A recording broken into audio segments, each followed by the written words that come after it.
weka simiti, everything up to the roofing. Once you have done everything, the doors are fitted, everything is fitted, then you go to installation and use. So you now, the owners come in and start using. Let us go to the area of programming. How do we implement this? In the design, what you are simply saying is that this is the core of our course. Let me put it this way, that design is the core of this unit. So hii story ingine tulikuwa tunatoka about problem identification, the analysis, blah, blah, development, installation and use.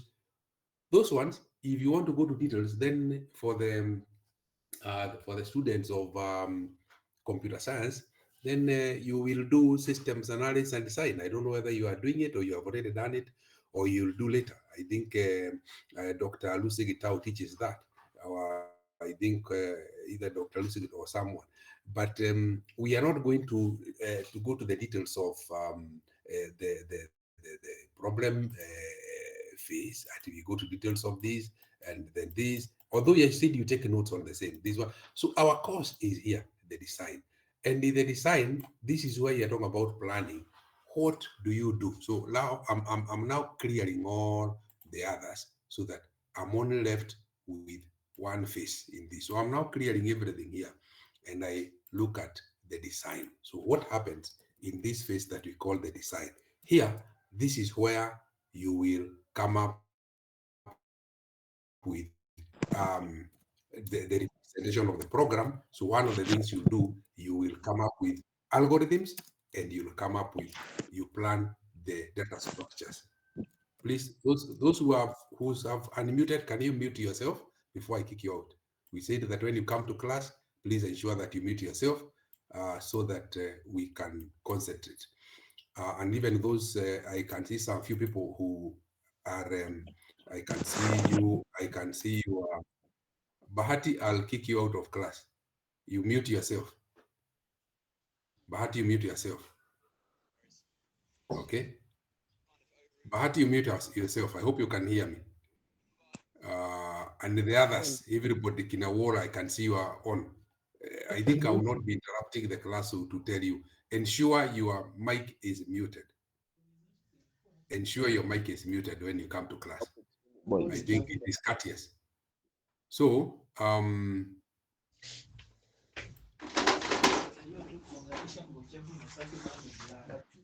let me remove this guy so that he can go out. He's not unmuting himself. So, what we are saying is that we are going to concentrate on this. And we said that when you talk about an algorithm, we say that now we'll start, first of all, we look at algorithm and data structures will come in. So today, we will start with algorithms. And these algorithms, we said that this is a step-by-step process of coming up with a solution. That is what we defined. That's a simple definition of an algorithm. An algorithm is a procedure, is the procedure, because a procedure will see how we go about to really generate the solution that is desired. So that is what you're calling an algorithm. So an algorithm is a procedure, a step-by-step process of coming up with a solution. And we can think about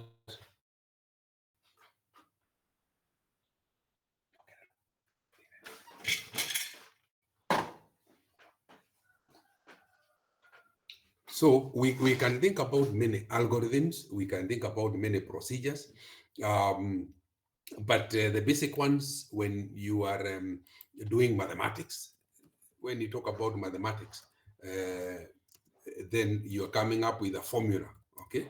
For example, half times base times height. We all know that this is the formula for what? So this is a formula that will give us that when you go and get the base and you get the height, then you get half of that and then you multiply, you will get the area of a triangle. So we know that. When you go and say that you're getting pi, then we have times r square, then you know that you are coming up with an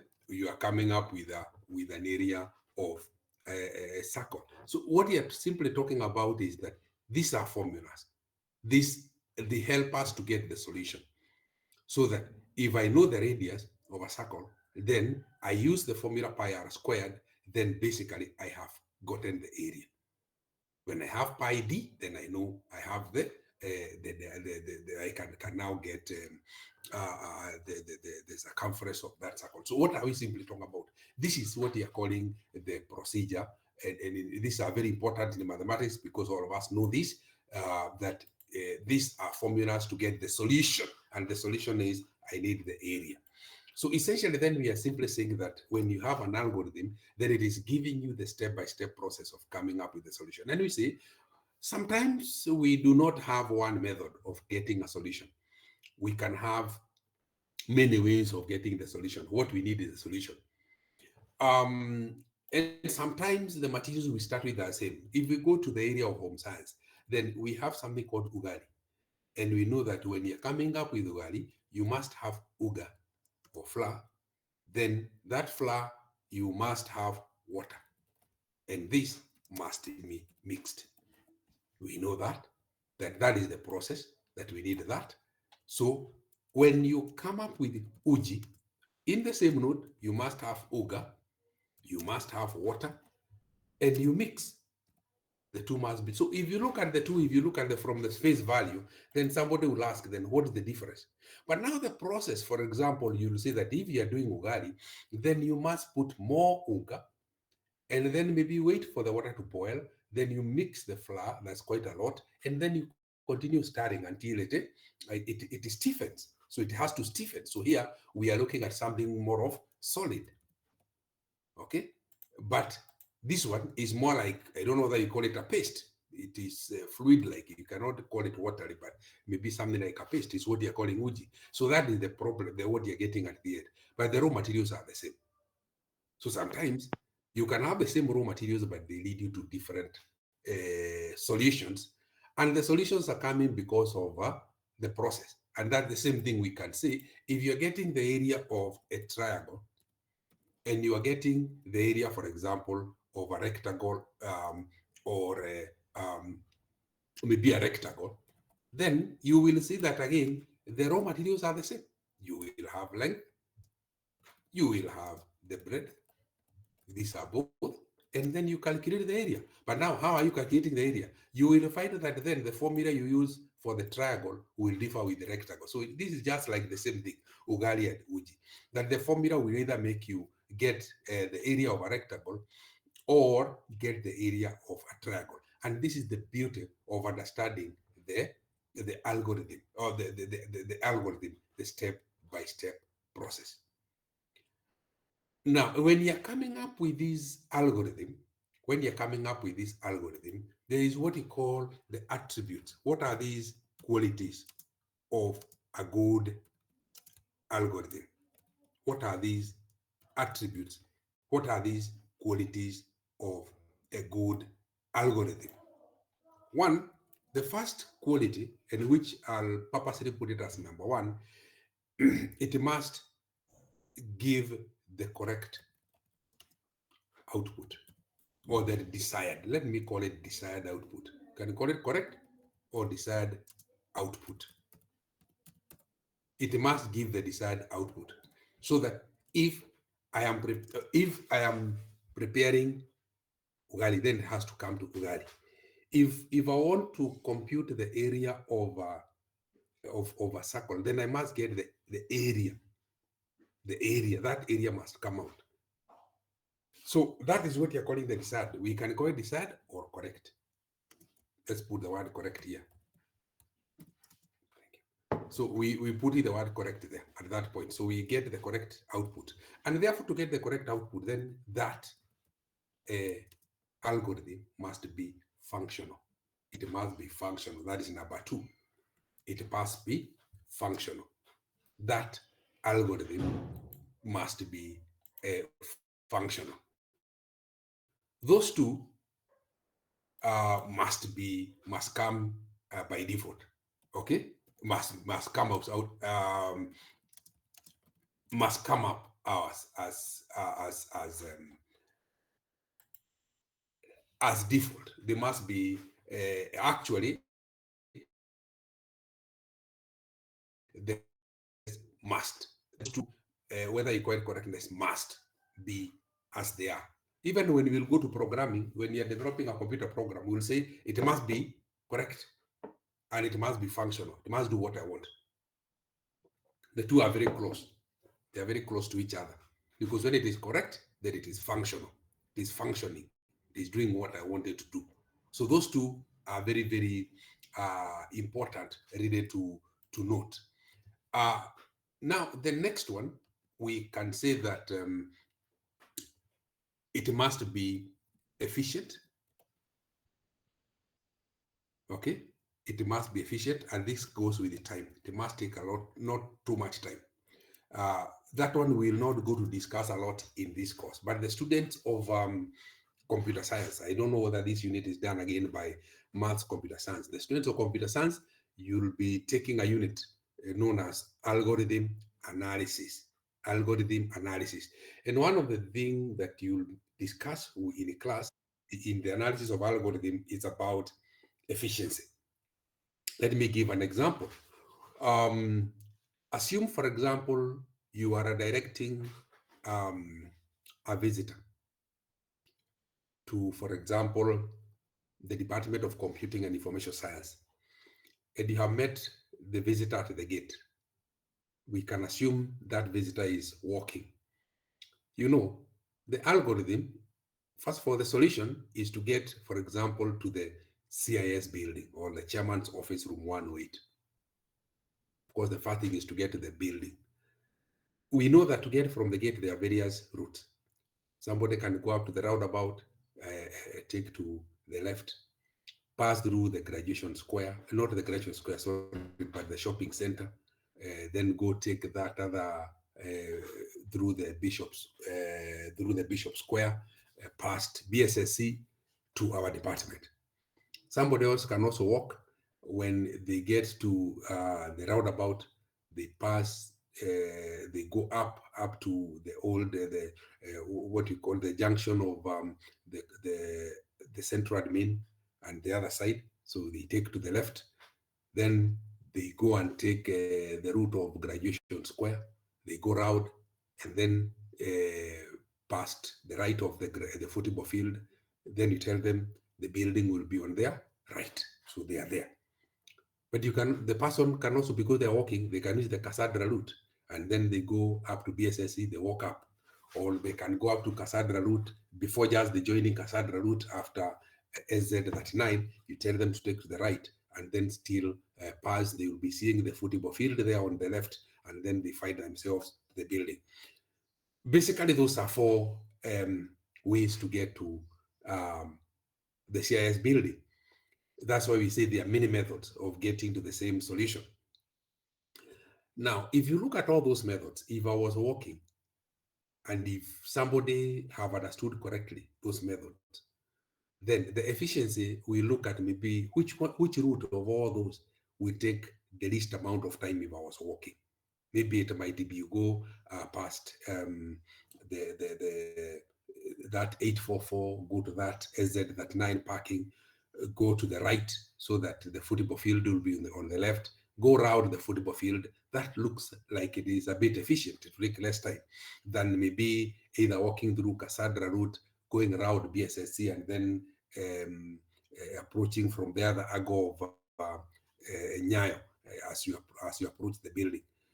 The others, if you're walking and then you walk past the graduation square, it might be slightly longer. The one through the shopping center, the swimming pool area, Okochini, it might be a bit longer. So that is the efficiency.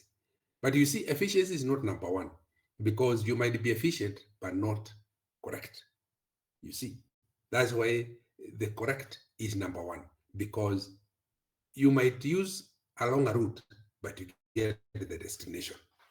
I remember when I got I got employed to KU the first time and I was driving around. To get the department, I got lost about 5 times before I could get the routes. So sometimes when I use that route, through the typing pool, I would make a mistake and find myself in that dead end of that is it called the Computech building. So I might find myself there, and I wonder now, why is this building? I thought I was coming this way. Then I'll be told, oh, sorry, you missed the route to the through the past the Graduation Square. So I missed about 5 times then before I could really, especially that route there, before I could get it right.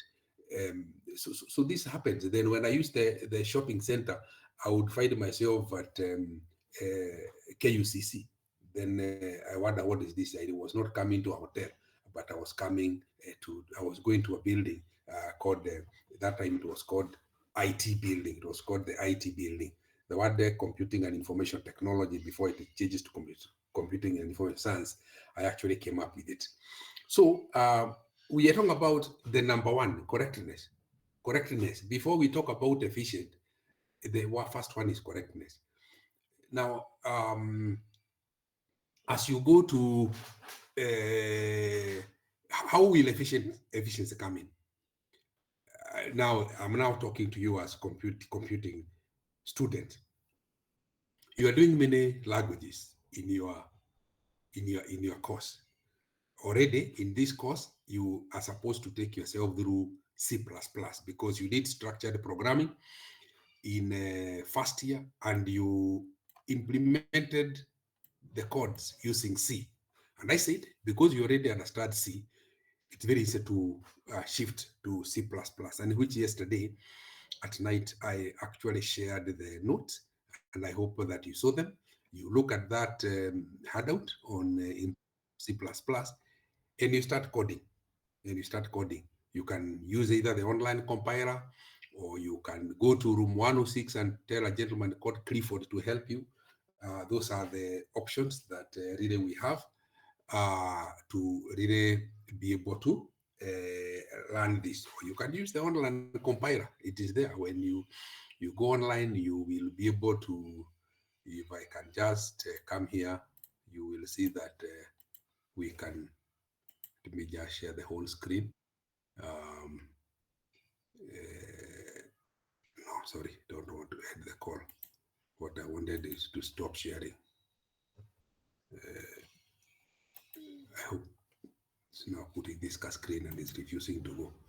So I wanted to share the whole screen, but it's not remove the easy thing. I did not want to end the call. Now it's good. That's gone. So let me just share everything. So if I go to share the entire screen, you can see my screen here. So I can, good. Now you can see my screen. So I can simply come here and I just search for C++ compiler. So there will be a C++ compiler here, online. So if I click any of this, then it will give me a window. This one is one of them. I can just click and then it will open. Okay, sometimes they differ a bit, but this is an example. I can run in a program at this point. If I click this one, there's a demo here of a program. It will run whatever it wants to run. But still, I can do another one here. Let me see if it works. I tell it, let me just put what I wanted to display is, let me try to see if it can do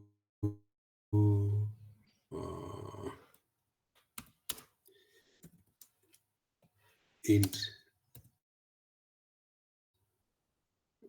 2, and then I can have b equals 5, and then I have sum equals a plus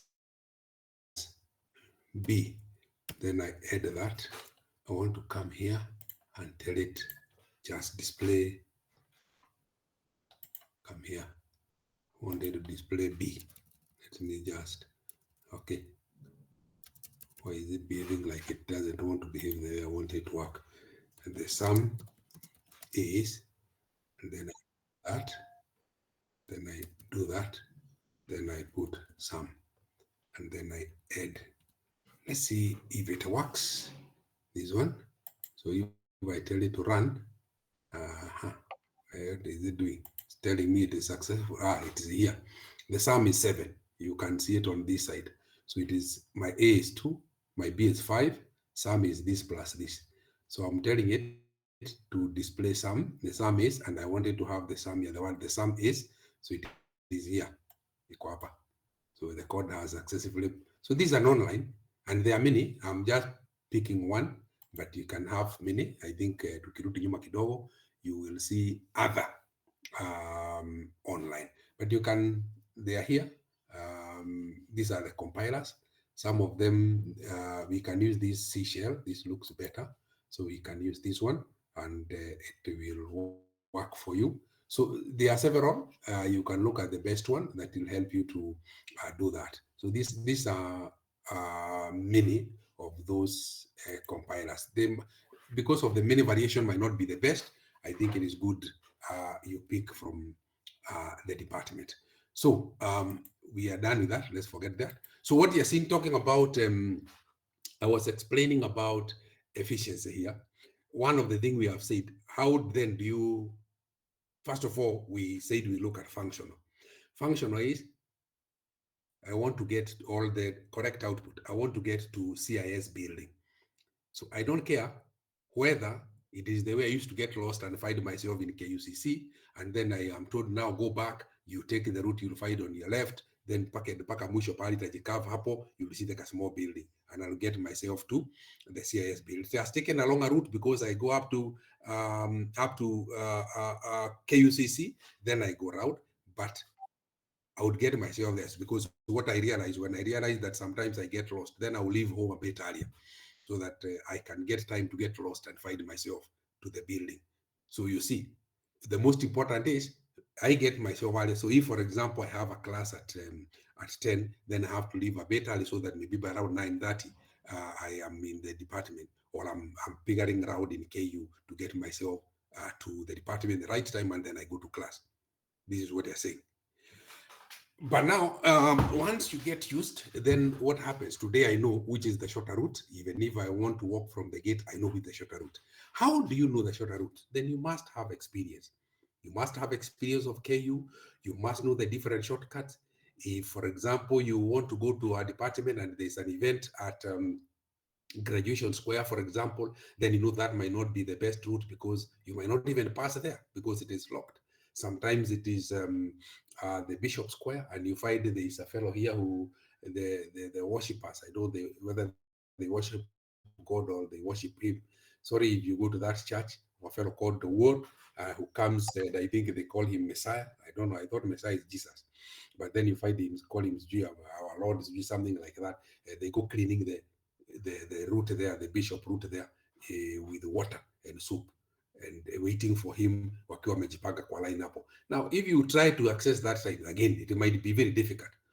So now it means then you must understand which is the best route to get to the department if that happens. So what are we talking about? The efficiency for you to know the alternative routes, then you must have learned KU well. You must know the different routes that can take you to the department. Now, that is the route you're taking. Now, you're using C++. You're using C++. Well, that is what you're learning. You learn C. You will be doing maybe object-oriented. The lecturer might be taking you through Java programming, maybe as object-oriented programming language. You'll be doing database management system, and you'll do MySQL among others. You know, all these are languages you are learning. Some of you are on your own, maybe you go learn Python, but I think around the fourth year you'll do, or that year you'll do AI course, and you'll be expected to learn Python programming. And many other myriad of other programming. You know, there are many other programming languages and database. Then what happened? When you go to your fourth year for the computer science students, you'll do a project. the maths, computer science, they don't do a project. But the computer science project, they do a project. Then you find that when you know a myriad of these programs, what happened? You know the best one to solve that problem. That is now the efficiency that comes in. Because you have experience of C, C++, Java, SQL, Python, and those many languages that you'll be learning. Because from now on, every semester you'll be learning at least one or two new languages, at least one or two, because now you're supposed to be taking yourself through C++. I am sure that maybe the computer science student are already with Mr. Murioki doing object-oriented programming, or Mr. Karwega object-oriented programming. Okay, later on you'll meet maybe Dr. Araka, you might meet Dr. Madeka, and he will be taking you introduction to AI. And that introduction to AI, what happened? Again, you go to those AI programming. So then what happens? You know very many programs. So when you will go to your final year, for example, you're supposed to do an AI programming. You can even use, for example, when I was doing my master's, I used C++ uh, to to do a machine learning algorithm. This is what I'm talking about. So I used C++ to develop a machine learning algorithm from scratch. I was not using those the data sets that are already there. Those ones are not very popular then. So I just developed from the scratch and all that.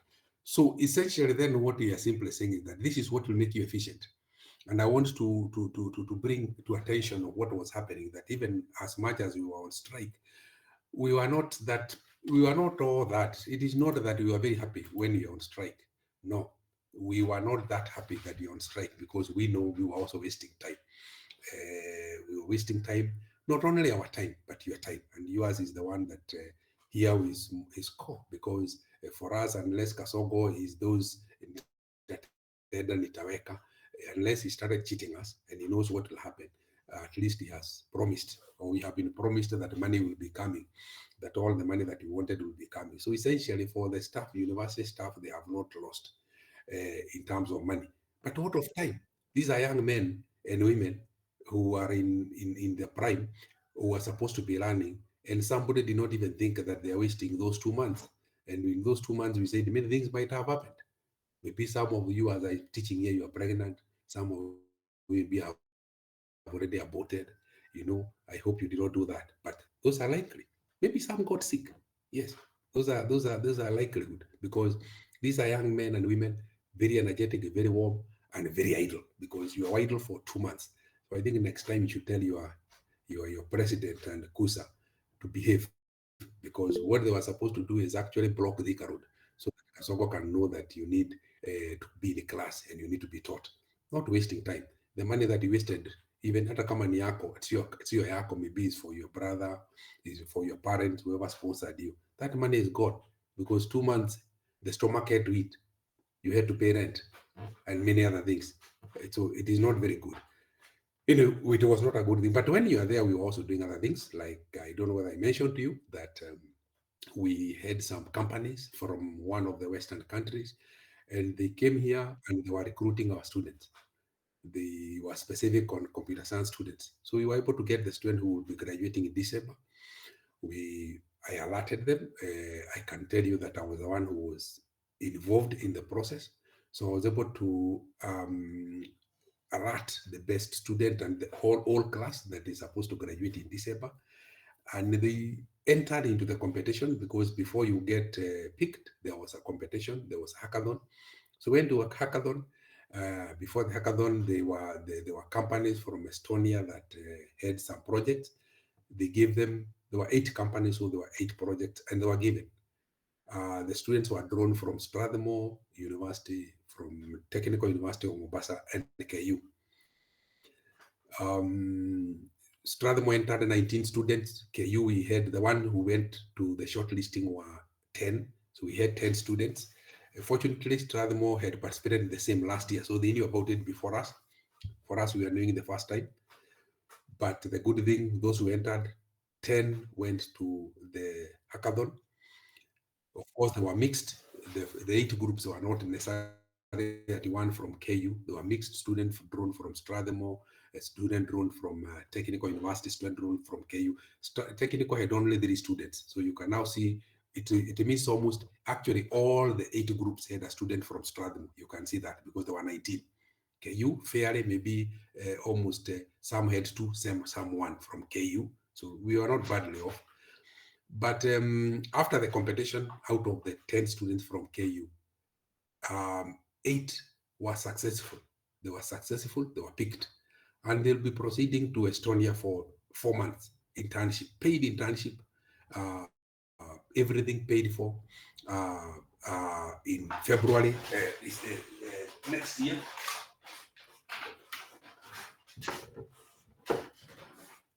So February next year, our 8 students will be proceeding to Estonia after competitively winning. So they stood up very well. And how these guys were recruiting is that, remember, these are company owners. So as you're doing the programming, they would come and asking who is programming. And when you see that out of 10 students, 8 of ours were picked, you can tell that our students are good. So I'm simply telling you that you are good. That's what I'm saying. And that's why when we see this kind of closing, the unnecessary closing that happened, we are not very happy. So they were picked. And in that hackathon, what happened is that they were given a problem. You're given a problem. These are new problem. You have never experienced. These guys had the problem. They were put in some hotel room. You put into your groups, and then you're told in 24 hours, you come up with a solution. Now, you can see now here where the issue of efficiency, that's what I'm going to Harper. Time now is of essence at that point. And therefore, you can now see your exposure to programming language will help you to get the breakthrough.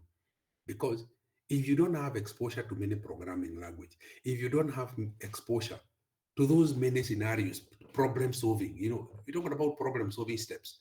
So these companies just give them a problem, then pop, that is the problem. Get a solution. So you have to know how you're going to go about it. And then the language you use to implement, most of them were developing a web-based system. So you develop a solution. Within 24 hours, we were there as judges. I was one of the judges in that event. We had another judge from Strathmore, another one from Technical. So each of the university had one judge that was participating. Then there were people from the industry. There were 2 people from the industry, and then some lecturers from Estonia University, some Estonian University, it's called Tallinn University. So basically, we were fair. That's what you're saying. And again, remember, the groups were not composed of, for example, this group is only from Strathmore, or this from, no, they were mixed up. So even if you gave a group you favored because you see a student, almost our students were in every group. And that means even if you are number last, because one group that was number 8, the person who was from KU was still picked because he was the one who was programming. That is why I'm very, very happy with this. And I'm very proud of the initiative because I saw, I know our students are good, but now when they are subjected across with other compatriots, then that's when you know you have good product. So when we tell you that please go and learn C++ because we used to implement algorithms, please do it. It is important to you. Because in that hackathon, or the opportunity that has come to those students, it is not Kandiri who came up with those opportunities. Kandiri only taught those students data structures and operating system, only 2 units. But there was another one, Mr. Muriuki, who taught object-oriented, maybe Java. There was either Mr. Sika or someone who taught databases, and they used SQL. So it is your responsibility when you say go through C++, just go through it because it gives you some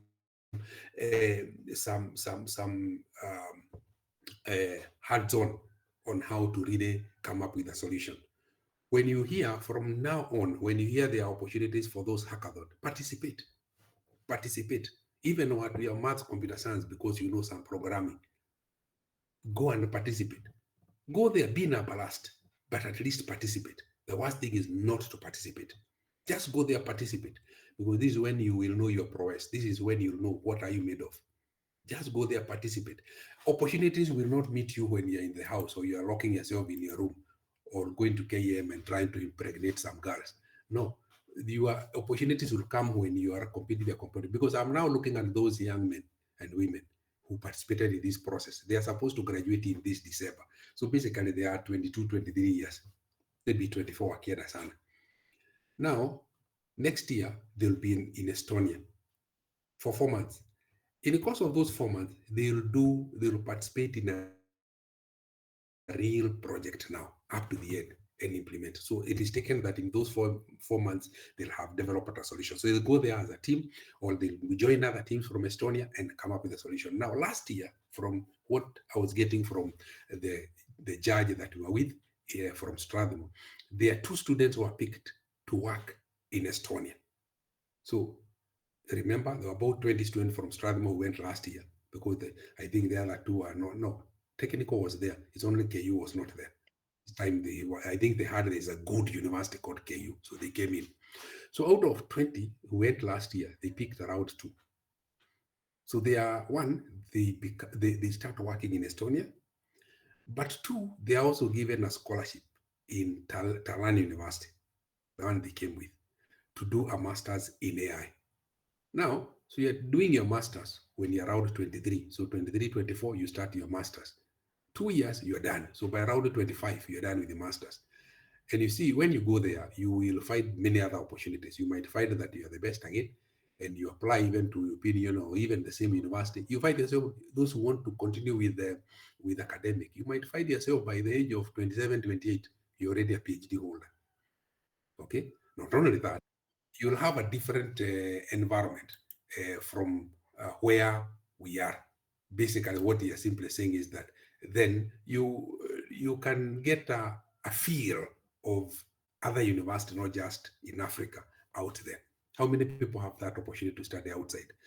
And this is an opportunity you are actually being sponsored. So this, and what makes you to be there, a very simple thing, that you actually did what you are supposed to do. You participated in a hackathon, in programming. So when we give you this challenge, when I say go do C++, please understand it. When Mr. Muriuki will come for object-oriented, or Dr. Odara, or Dr. Raka for AI, and you don't do Python, even if the lecturer is not taking you to the lab, these things, you have time, you are young, you have time, and you have the internet with you. You have those, even YouTube, do it. So, efficient. When you know many languages, this is where we are going. When you know many languages, you know which language is easier even to program, is better to program. Even compiling, which one takes less time. We'll not go to analysis of algorithm, but for the computer science student, there's a unit you'll do, analysis of algorithms, and you'll do, you'll talk about what do you analyze. We talk about time complexity and space complexity. Time complexity, how much time does it take to compile the program? Space complexity, when the program is running, how much space does it take? And you'll see some of the programs will take a lot of space in the code itself. Now, so we are looking at the attributes of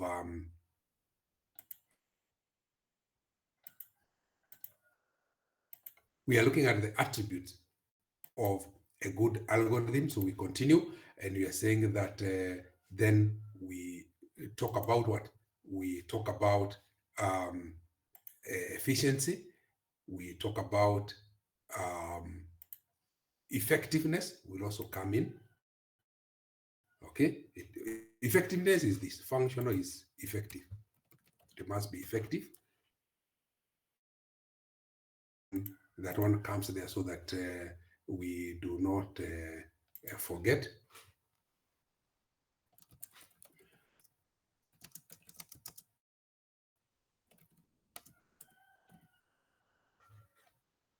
So there are many other attributes, so to speak. The other one, of course, it must be easy to understand. It must be easy to understand, and that is why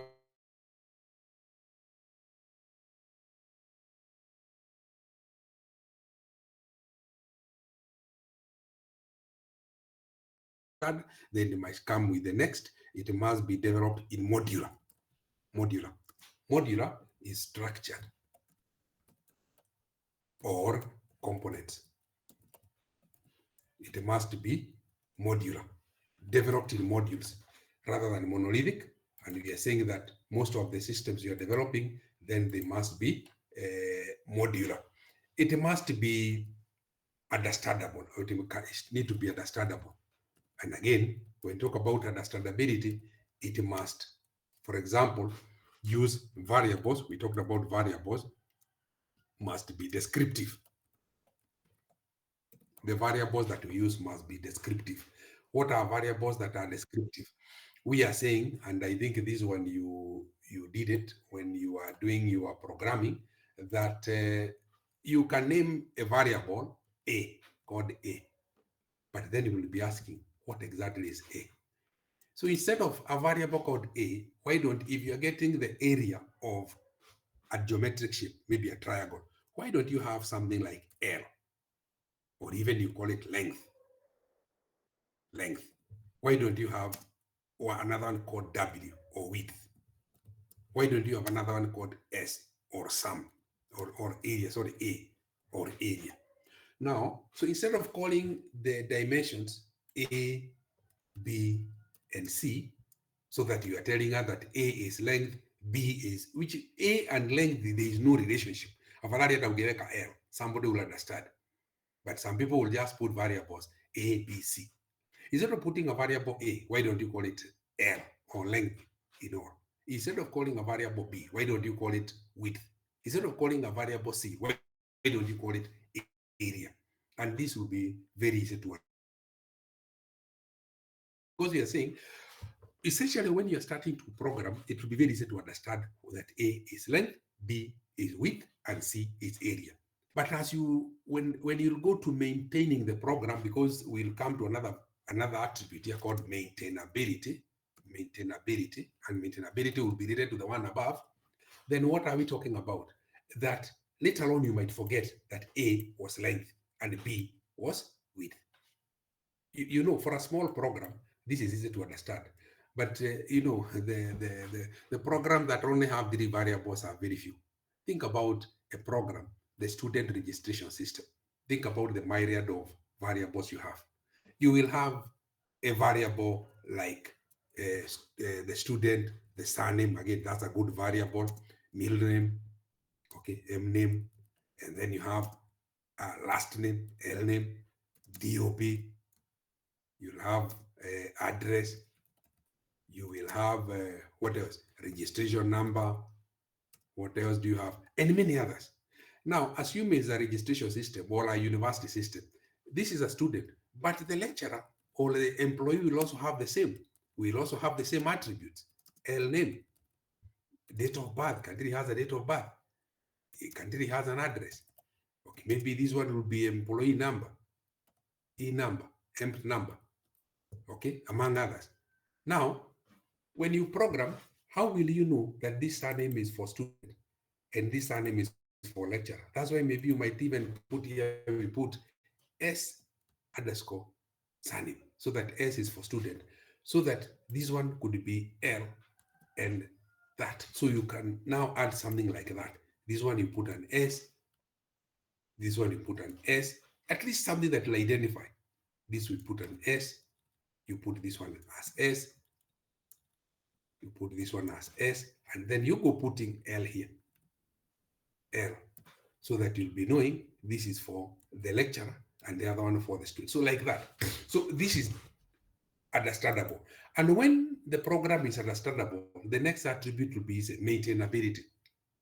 Maintainability will still come back to other things like modular, because when you develop it in components, that you have a component called student, there's another component called lecturer, there's another component called a course. Remember also the course has a name. So even when you put M name, middle name, then a course will also have a name or a title. So when you give an attribute that is descriptive, remember we have said that the attribute must be descriptive. When an attribute is descriptive, it is very easy. Descriptive meaning it is describing itself. It is just like the title of this course, data structures and algorithms. So you'll be doing algorithms and data structures. When you go to another unit, it's called object-oriented programming. You go to another language, database management system. You go another one, discrete mathematics. You see, the title is descriptive. You can already know that this discrete mathematics is not programming in computing. No, it is you are doing mathematics. If you go to a unit like probability, then you'll be doing a lot of probability, and you talk about the p-value and all that. This is what you're talking about.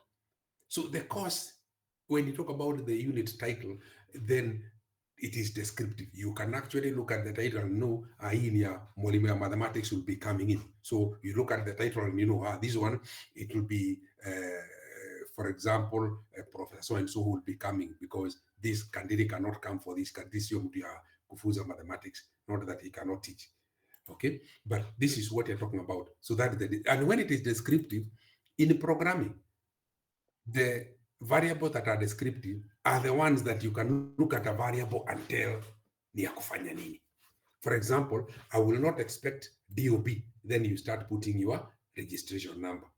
Already registration number, I can see, even if it's in short, reg number, I know, oh, this is registration. You can already start telling, even if I put reg number, and you know there's somebody called a student. You can put the reg number, or you put maybe student number. You know, somebody says student number, student number. See, this student, maybe I even put an underscore. Student, this is student number. When I see and something like surname, it is surname. M name, I can think what is M name, member name, what, because you're talking about student, not members of a circle, then this must be middle name. So this is what exactly we're talking about, that the way you name variables must be descriptive so that somebody can easily understand. And we said, if it's like a small program and we start programming, or when you start programming, we will be understanding, even if you call the variable A, B, C, the computer will accept this. Yes, the computer will accept. But you're saying when you go now to maintainability later, it will be very difficult because somebody will be asking, what is this A? What was B? Now remember, if you're putting those variables like A, B, C, you can now see how many you need here. You need A, B, C, D, E, F. You go again to the lecturer, E, F, G, H, I, J, K, L. Then you go to the course because this is a student, maybe it's a registration system or a course management system. Then of course you'll have maybe the course name, the course title, okay, the course code, the course department.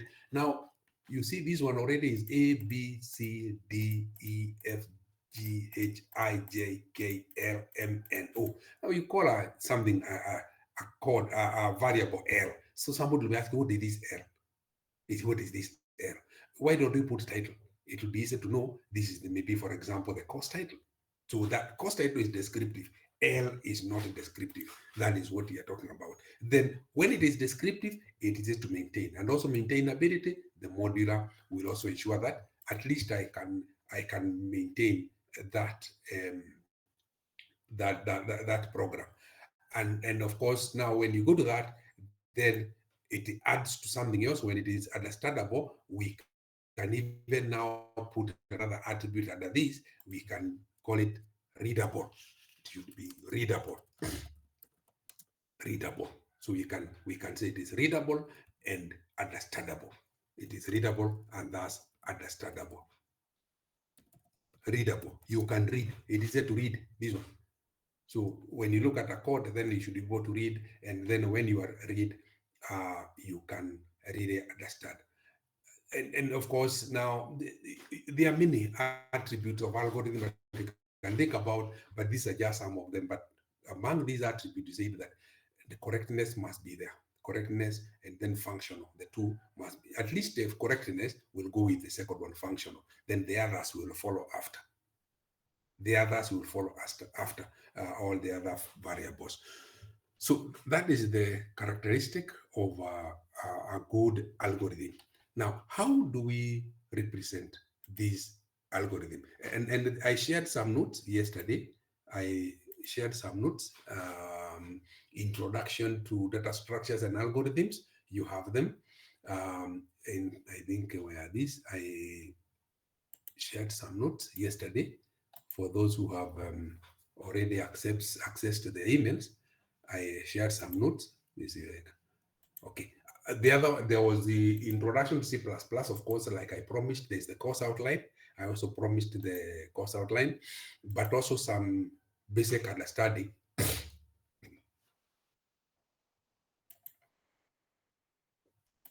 Of course, some students will give, I don't need to go to those details, but I saw some students even writing your email address or only is a problem. So I give notes on introduction to C++, introduction to data structures, program design. It has that, the outline, and then introduction to algorithms. Introduction to algorithm is PowerPoint. So it is has some notes on introduction to algorithms and some few concepts and how to write. This one will come in later. I think I can see what I did. This was high level, but the basic are also there. So when you go to representation of algorithms, let's talk about. I want to clear this so that I talk about something else. So unless there's a question so far, and please remember, you can always type the question down there. You can always type the question. Let me write here that type the question here. So you can interrupt in two ways or in more than two ways. You can type a question there. I'll see the question pop up and I'll answer. You can raise up your hand. Okay. You can go to your and you raise up the hand like what I've done. You can raise up the hand. I'll hear that noise. I'll know somebody is need to respond. Or if you feel that I'm not seeing the two, you can always enable your mic and then interrupt. This all the class is always allowed. It is interruptible, so you can interrupt positively or productively. You can interrupt. Mwalimu, that thing is not clear. What is this you explained? What is this thing you are calling it this? So that is very important. So you can always interrupt in three ways. You can enable your mic and then you say, excuse me, and then we do like we always do. You can raise up the hand. It is there. It will always allow. And then you can also type the question in the question box. So please don't forget that. So put up your hand. I will see that. Type the message here or enable your mic and then we'll do what it. So don't keep quiet. Don't feel like so those methods, I believe that one of them, those who don't like talking, you can type the message and I will see there. So it is very important. Like I can see that I don't know what I said that somebody called Mwajala, he laughed aliweka pale. So I'm sure I gave a good point. I hope he did not laugh for the one that I said that somebody must have become pregnant. I hope it is something else. So we are looking now at what we are calling the different ways of representing algorithm. So algorithm representation.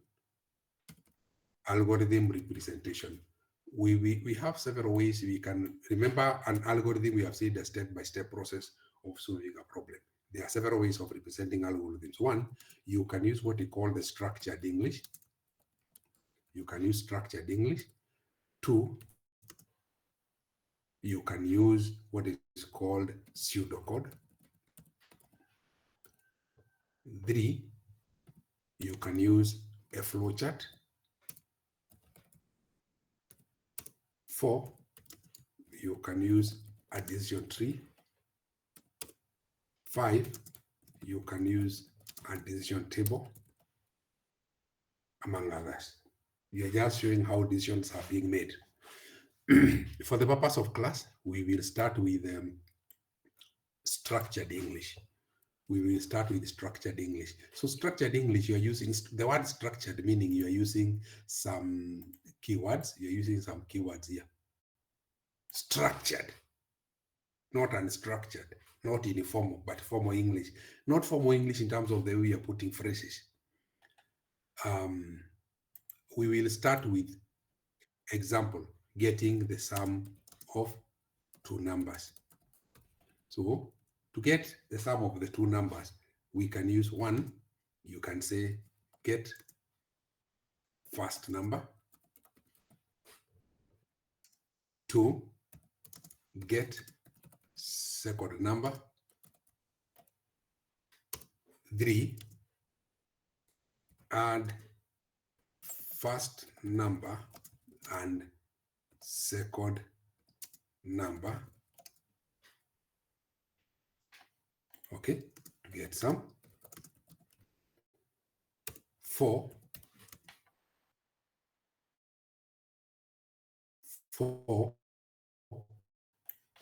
display sum. If you look at that, you can even use display, or you say output. I can even put, there's some words I will put in capital. Output sum.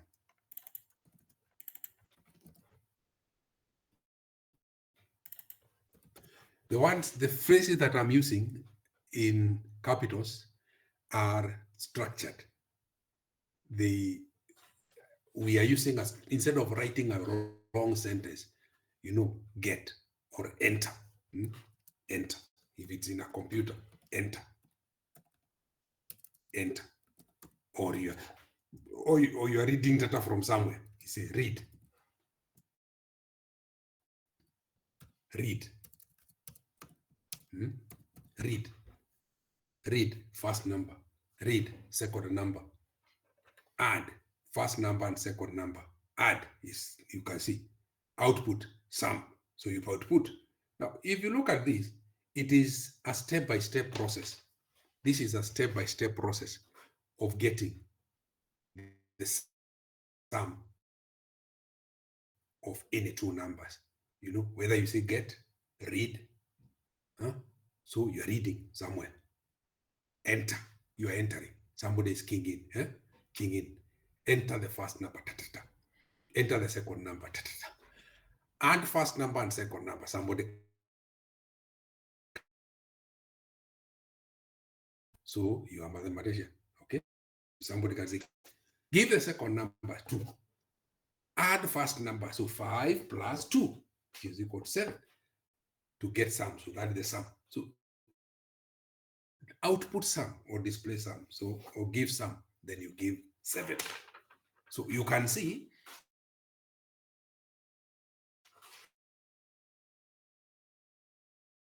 English statements. We are using English statements to actually show how to get the solution, because the solution is ile tunaona hapa chini. Don't forget that. This is the solution. The last line. We needed this. This is the solution. And these ones are the step by step. Step by step. Step by step. So we're using step by step process. We start with the first, we get the second, then add. You cannot add before you do 1 and 2. So 1 and 2 must come before 3. 4 must be the last one. So we are using that. And in doing that, you can actually see that we can actually be able to do what? To represent this. And when you are representing this, then you can now see there's some other angle we have to think about. This is we are just digressing a bit. But within the course. If you look at this, we are saying that the first 2 must come before the third. The fourth must be the last one. You must have 1, 2, 3 before the 4. So what are we simply saying? There's some order we are following. And this is where we say, as we develop this algorithm, we must be cognizant of the 3 basic program building blocks. The 3 program basic building blocks. I know you explained this in your structured programming. Your structured programming lecturer must have mentioned. Again, these things are not very new to what I'm teaching. You know that you have something that is called sequence. 2, you remember the lecturer talked about selection. And 3, he talks about iteration or looping. These are the 3 that when you are developing these algorithms, then these 3 must be very iteration. A break of 2 minutes, you think about those ones. A break of 2 minutes.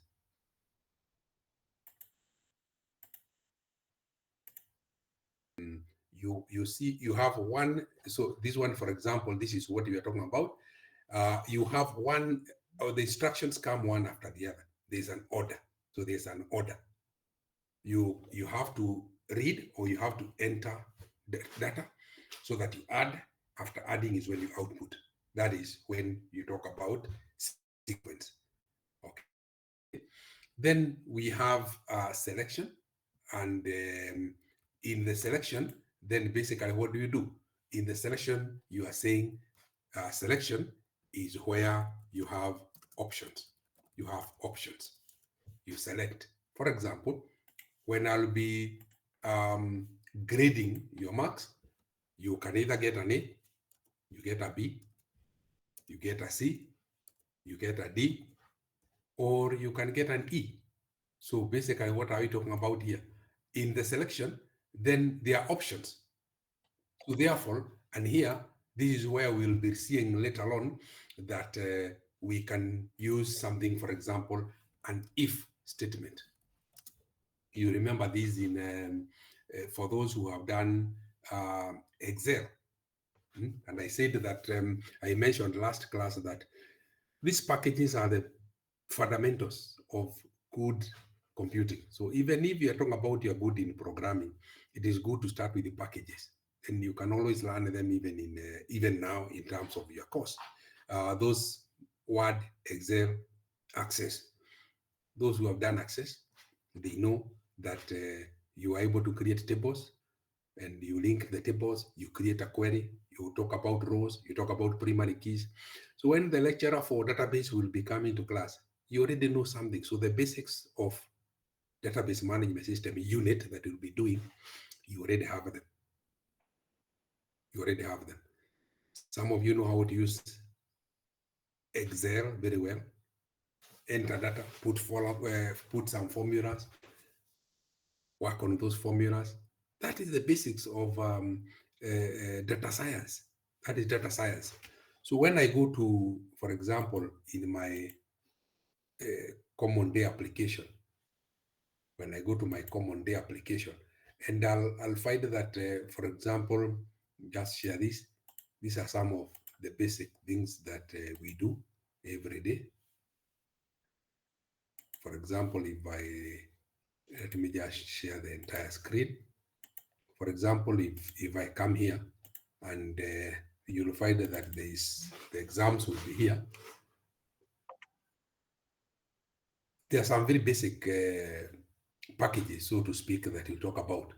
For example, I hope this is the final one.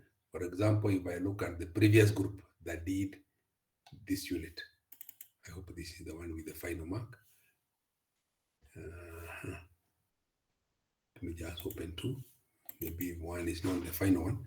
So when I'll be grading, as you do the cuts, as you do the quizzes, and I told you in my class, there are things you call quizzes. I think one of these look better, this one. Okay.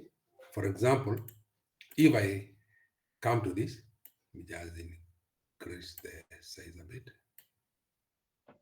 This one here, you will find that I'm using the if function here. Here, there's an if function, so that the system, there are so many formulas in between, but here I'm using an if statement to be able to grade for me that this one has an A, this one has a B, this one has an E. If, for example, this fellow improved in the exam, maybe he got 34, you see automatically it gives you 56 and it gives you a C. I hope you can see this. So basically what you're simply saying, you change any of this, okay? Maybe like this fellow has an A, assume I note, oh, it was not supposed to be 39, but 19. So automatically it comes to a C. If this fellow, for example, had 29, then, oh, sorry, I think it was a mistake. This was not supposed to be a 29. It was to be, for example, 9. Then you see it becomes an E. The system automatically shows an E automatically. Why? Because I'm using an if statement here. What is this if statement? It is a simple programming, if you can call it so. In Excel, this is in Excel. So I'm using Excel to manage my data. So I'm using a function here. I'm just using a formula to automatically, once I put some figure here, it adjusts for me. So it just comes and adjusts automatically, and then it gives me this. this is basic because in Excel you are managing data. You can see this data you are managing here. And there are so many formulas. If you can look at it, this is a formula to get cut 1. This is a formula to get cut 2. This is a formula to get the total. This is a formula to get this other total. This is a formula to get the grade. All these are there. So we are managing data. So this is basics of data science. So what I'll get a class now, somebody is doing a degree in BSc of data science. The basics, so to speak, is what you're doing. Just wanted to mention that. So in what you can call the selection, you can see you have options. You have options. Where there are options, then you have you can use the if statement, you can use the case, you can use the switch. I'm sure you did that in your C++. In your C, in C++, you will use all those statements. The if statement, okay, if. For example, sum is greater or equal to maybe 5, then okay, then what do? You maybe do while and all this. You can use you can do something. Maybe you display A and all that. Iteration is you are looping. In looping, you will allow me to kick somebody out of class when they make noise.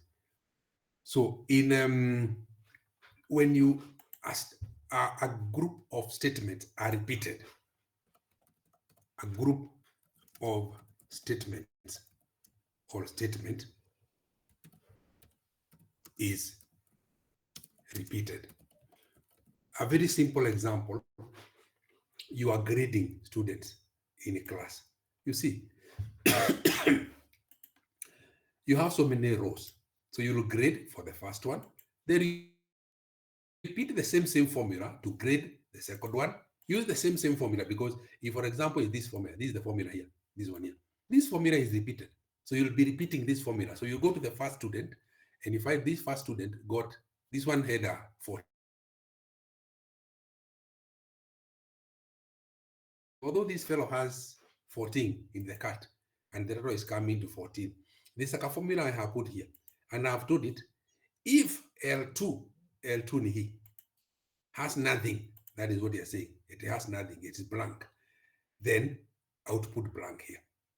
Else, okay, else, that means if there's something, so then what do? Then M2, if M2, this one, else if M2 is greater or equal to 60, put a B. So it will start checking from this end. Is it greater than 70? No. If it's a no, then it goes to the next one, like that. But now the same formula will be applied. You come to 14. It checks this statement again. Checks. Is L2 blank? No, it is not. There is something, yes. What is the something? It is 70. So where does 74? It's an A. It goes to the next one. Again, goes the same formula. Checks the same formula because I only picked the same formula and copied. Check the same formula and ask 62, where is it? It is not in the first category of 70 plus. It is in the category of 60 plus. Then, pop, it gives you a B. Goes to the next one. It is not that. Next, it's also in the that. Next is in the first 73. It goes checking using the criteria that you have selected here and allocating the grade appropriately. So that is what we are talking about. So basically, it allocates grades. It allocates grades appropriately. That is depending on how you performed. So that is what they are calling looping. So that is what they are calling iteration. So, and you will use different methods of implementing the 3 control structures. So we must have knowledge of the 3 control structures, and you did them. You see, there's nothing new really we are doing a class. You know that you did this thing in your structured programming, and therefore going back to, so I was just wanted to remind you of this. You might have called them the structured, the 3 base. These are called the 3 basic building blocks, the 3 program basic building blocks, or you might have called them the control structures. I don't know what you call them. You might have called them the control structures. or you might have called them the three basic building blocks. They are the three basic building blocks, and you must be able to know about this. Looking at that, let's go back to our structured English. And then we ask ourselves, you want to get the sum of any four numbers. So we are now improving this. We had the sum of two numbers. We now need to get the sum of any four. I'm talking about any, so they are not known four numbers. You want to get the sum of any four numbers. Like a good student, write that. Um,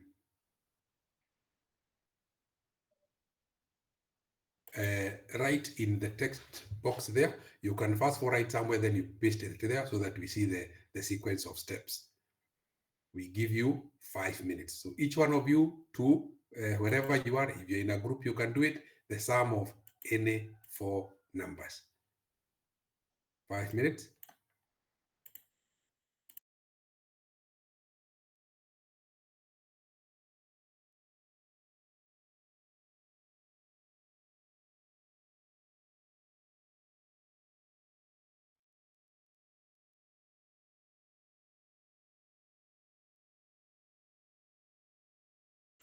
The sum of any four numbers.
So I'm back.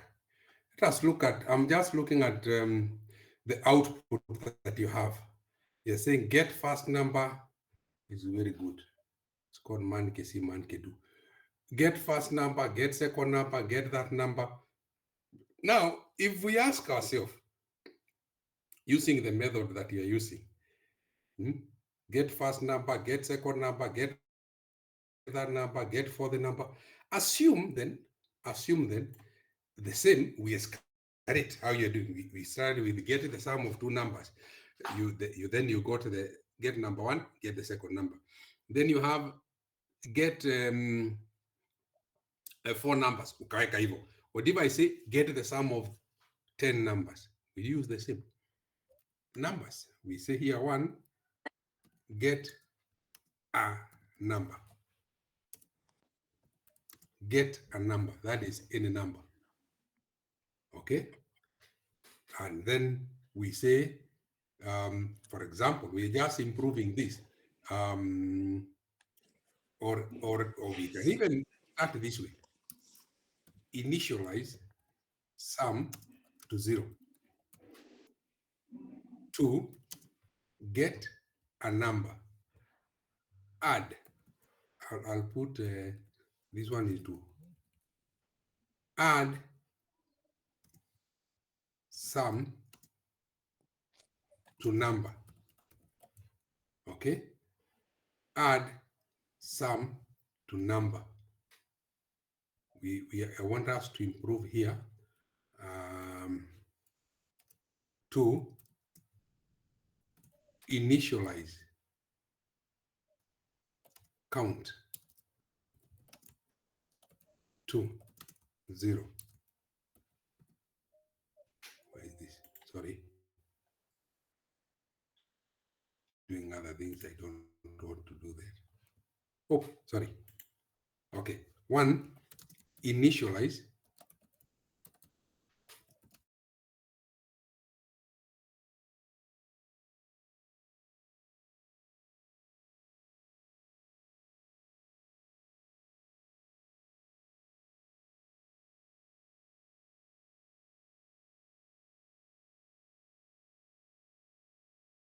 for example, you want to get the sum of any 10 numbers.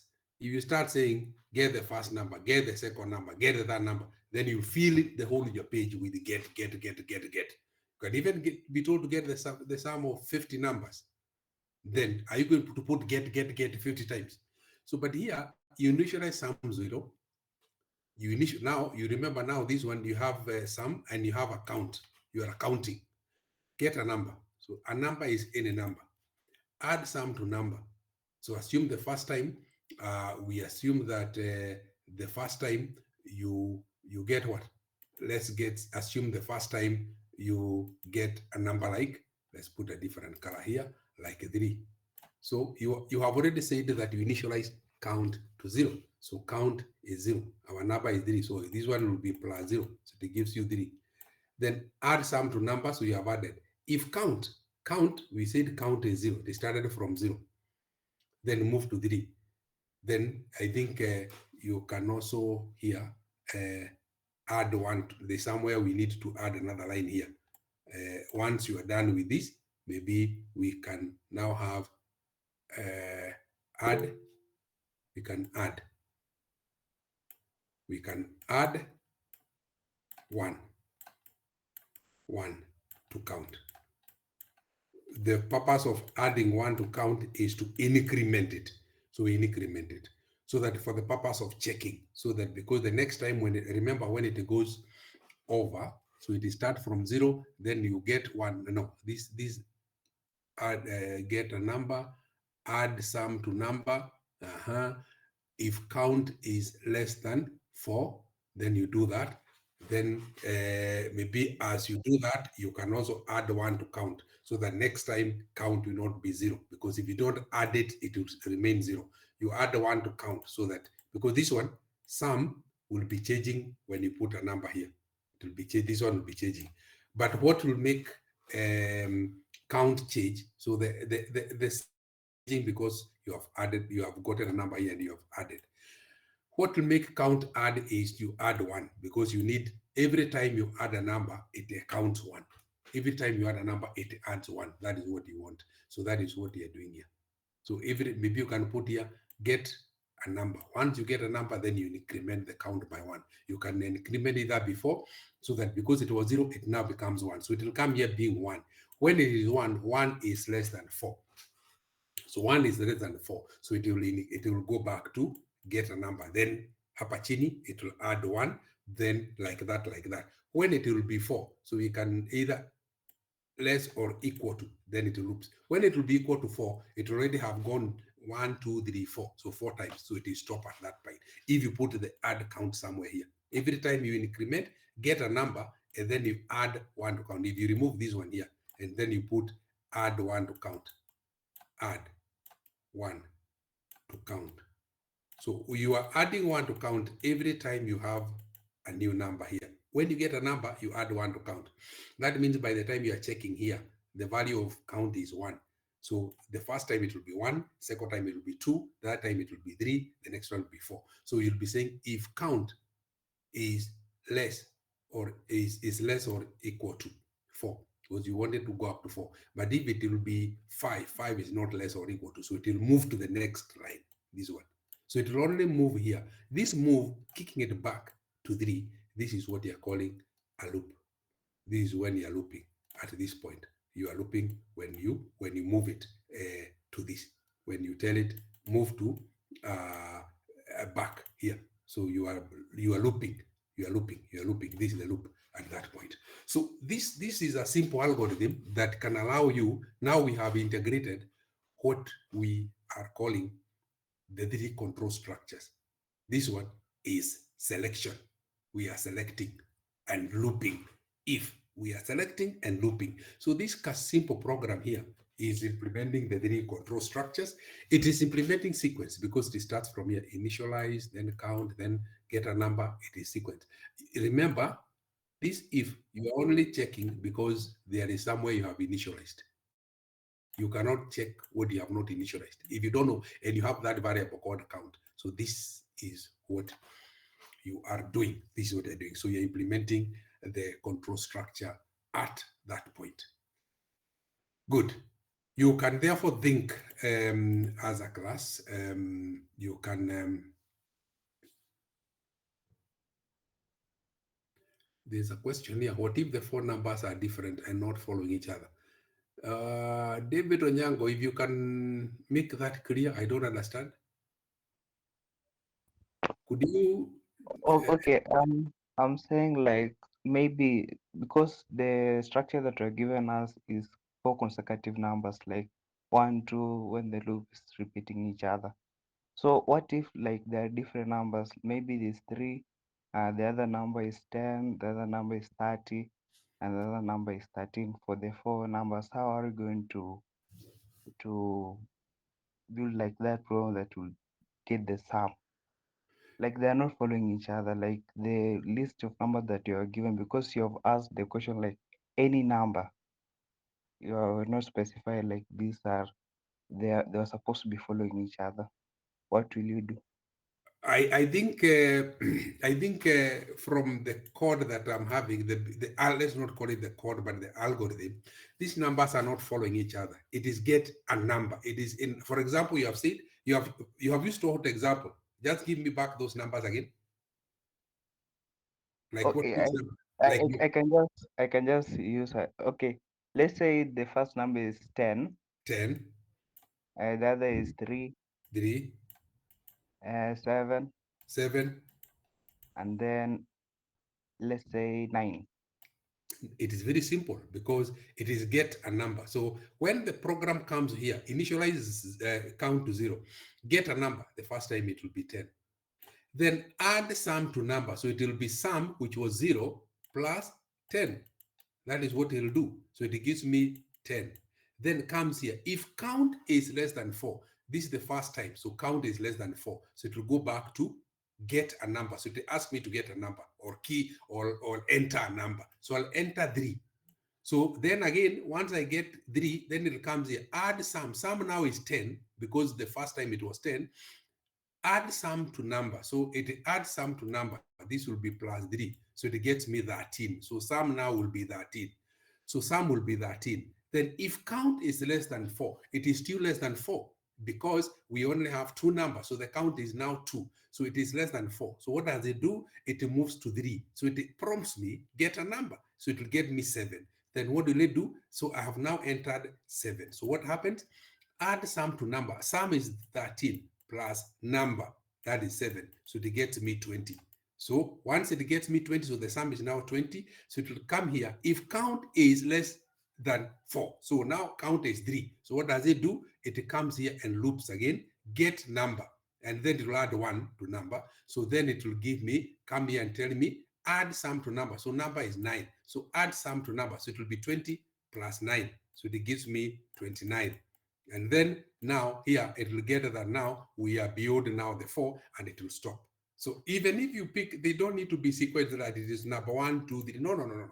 These are, if you look at this line 3, you are getting number or you are entering number. You can either get maybe reading from somewhere or read from somewhere or get maybe you key in. You find that this is random. This is not telling you that it is serialized. It is get. So meaning is whichever number they are there. If you are reading from a specific database, then you are reading them 10, 3, 7, 9. I hope it's clear. David, does it make sense? Yes, it makes sense. Okay. Madeka has a question. What if I first initialize count, then secondary initialize sum to 0? Is there any? No, it will not have an effect. That one has no effect. Even if you start that one, whichever order doesn't make sense or doesn't alter anything. Even if you start with initialize count to 0, provided you see you have named the variable called count, and then you put initialize sum to 0. These two will not have any effect. Even now, the sequence here comes. The sequence comes not even the get number. The sequence comes under this. Add sum to number, because you must have entered in point 4. The fourth line. You must have sum, which already you see you have here, and you must have a number for it to work, because logically you cannot, the sum must be declared first so that you use it, the number must be declared in a variable so that you use it. So this one, the sequence of the first two is not necessary that they must be sum comes before 0. No, that one it will not affect. Madeka, I'm looking at the questions. There's Ken is asking, you can assign then variables and work with the variable. Oh, Ken, I don't think I'm getting your question. Can you enable your mic? And if it's a question, then you ask. It was not a question. I was answering David. You are not audible. Your mic has a problem. I'm saying it was not a question. Ken, your mic has a problem. Yes. Oh, it's not a question. Okay. It's not a question you're asking, although I can also not get your statement clearly. I don't see another question.